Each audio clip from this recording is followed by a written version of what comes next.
My Adventures with Superman was back again this week for the 4th episode of its 2nd season entitled Two Lanes Diverge. Now, I'm Cape Joel, and this is the video series where I give my thoughts and feelings on the episode that was, while also shouting out any comic book Easter eggs or references I can find. So, with that out of the way, let's get into it, shall we? Picking up with Clark and Jimmy, living with Sam Lane has truly started to become untenable. He's paranoid, seeing enemies around every corner, while also fearing that at any moment, Waller might strike against him. And once he gets tipped off, it's only a matter of time before he decides to pull a full-on runner. It's not all bad news though. Jimmy, for all his hard work covering Superman on the Flamebird app, has been invited to a special S.T.A.R. Lab Symposium on aliens. In fact, this episode finally drops Jimmy's official comic book title of Superman's best pal, Jimmy Olsen, which naturally as a comic reader I just love to see.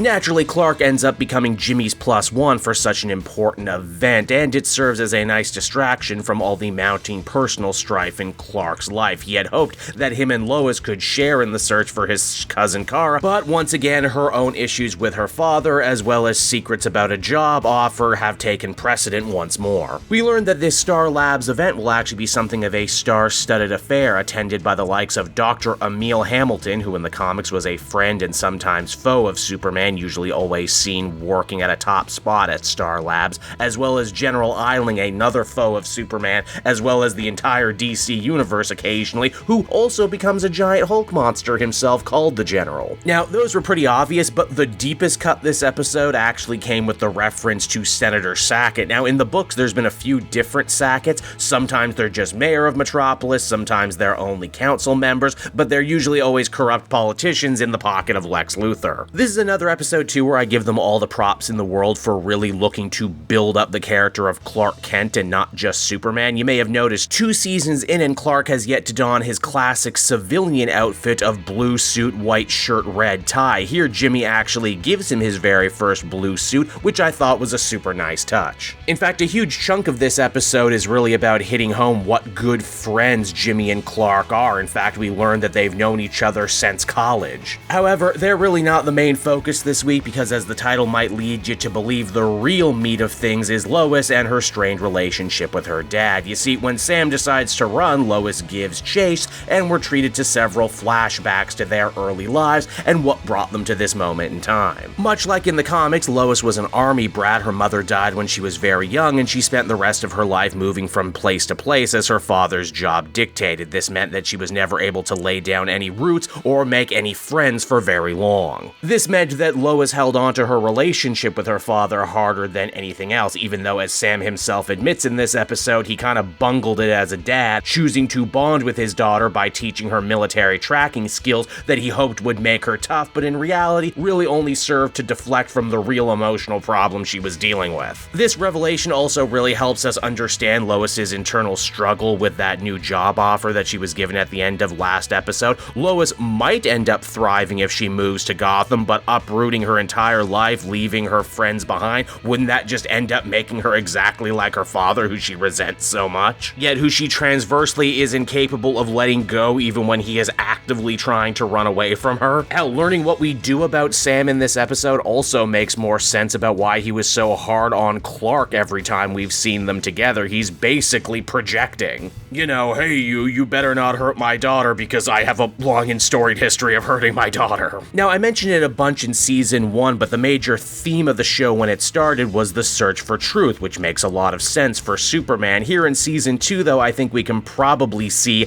the theme beginning to coalesce, and that is loneliness. We see it personified here wonderfully in the Lois story, and we'll even see it circle back to Clark and Superman by the end, but I'm getting ahead of myself. Speaking of Clark and Jimmy, their fun day at the Symposium ends up quickly getting hijacked when they learn that Lex Luthor plans to use the keynote speech to further his anti-Superman, anti-alien agenda. And I gotta say, I really appreciate just how ugly and xenophobic Lex's speech ends up sounding here. Very pulled from the headline, Earth for Earthlings and all that stuff. Jimmy tries his hardest to mount a defense for his best friend Superman, but it's just no good. It's also kinda cool that in the world of My Adventures with Superman, Luthor is a monster that Jimmy had just as much a hand in creating as anyone, and that Lex weirdly sees Jimmy as a friend, having no idea about his relationship with Clark Clark and Superman. It's a super fresh-feeling take on the classic material. Now, back with Lois and her dad, after getting cornered by the atomic skull and damaged, Sam thinks he can escape with the help of an old spy buddy, a robotics and demolition expert by the name of Winslow Schlott, who comic readers will obviously recognize as the famous Toyman,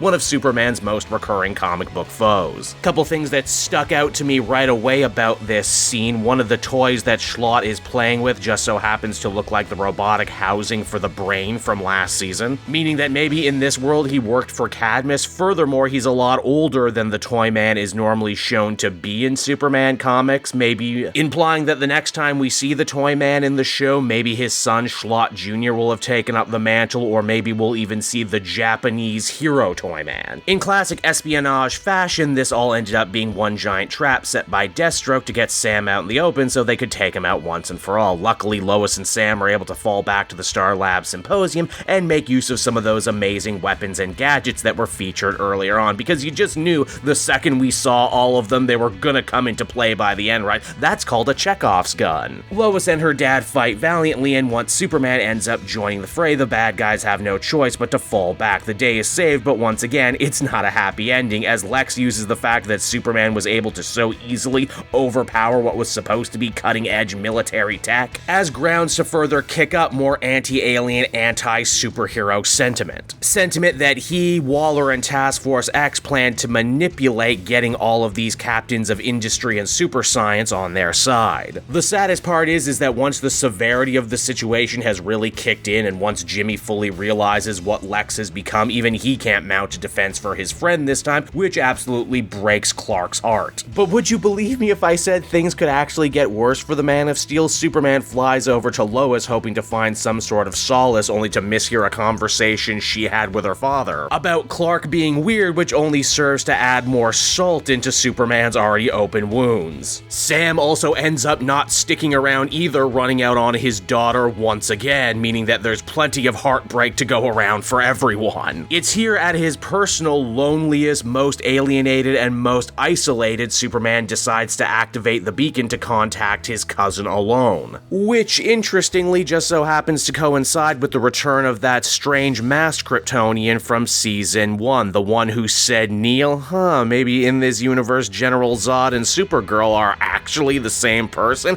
That would be a hell of a twist. It would also justify why this character is masked and why they speak with some sort of gravelly voice changer. And so that was Two Lanes Diverged, and I would call this one an excellent character piece for Lois Lane. As a comic book fan, I often take for granted how much of her origin I know and how much it influences her character, only to know that most people who have only interacted with the Superman universe via the other movies and other TV shows really have no idea, as the stories rarely ever decide to tackle this part of Lois as a character. If anything, episodes like this stand as a testament to one of the many great things about My Adventure with Superman, and that is its focus on the supporting cast, letting them have their own unique internal lives and dramas completely independent from Superman himself. Hell, the Superman doesn't actually even show up that much in this episode, and it's still plenty engrossing. Another thing I gotta give this episode credit for is how it plays with tone. I think as a series, My Adventures with Superman is being celebrated for how it's so wholesome and funny and sincere, and while all those things are true, it can also deal with some pretty negative emotions. This was a sad episode, and it was emotionally affecting. It's good to remember too that, someone like Superman might be bulletproof, but that still doesn't mean he doesn't feel deeply and that he can't be hurt like any other person on an emotional level. Overall, I would highly recommend this episode, one of the strongest of the season, and I can't wait to see what they bring next. So that'll just about do it for me for another week, everyone. As always, thank you for joining me and watching these videos. I really appreciate it, and hey, if you're interested, be sure to check out my coverage of the very first My Adventures with Superman comic that dropped this week. It's a tie-in to the show, written by the showrunner Josie Campbell. I think you're gonna like it.